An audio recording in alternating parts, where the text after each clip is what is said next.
نیک فعلی سنت ہے، بلا وجہ کسی شے کو اپنے لیے برا سمجھ لینا بدشگونی ہے، اس میں اللہ عز و جل سے متعلق بدگمانی بھی ہے، لہذا نبی کریم صلی اللہ علیہ وآلہ وسلم نے اس سے منع فرمایا، جبکہ کسی معمولی بات کو بنیاد بنا کر اللہ تعالیٰ کی رحمت سے امید قائم کر لینا نیک فعلی ہے، اس میں رب کریم جل مجدہ کے حضور حسن ظن نیک گمان ہے، اسی لیے سرکار دو عالم صلی اللہ علیہ وآلہ وسلم کی سنت ہے۔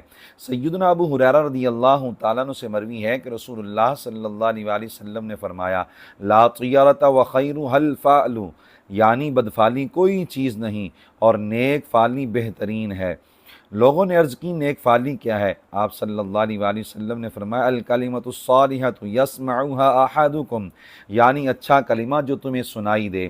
نیک فعلی کی صورتیں، آقا کریم صلی اللہ علیہ وآلہ وسلم نے کیسی حسین تربیت فرمائی کہ انسان برا شگون لے کر پریشان ہونے کے بجائے نیک فعلی لے اور اللہ تعالیٰ کی رحمت سے امید وابستہ کر کے خوش ہو۔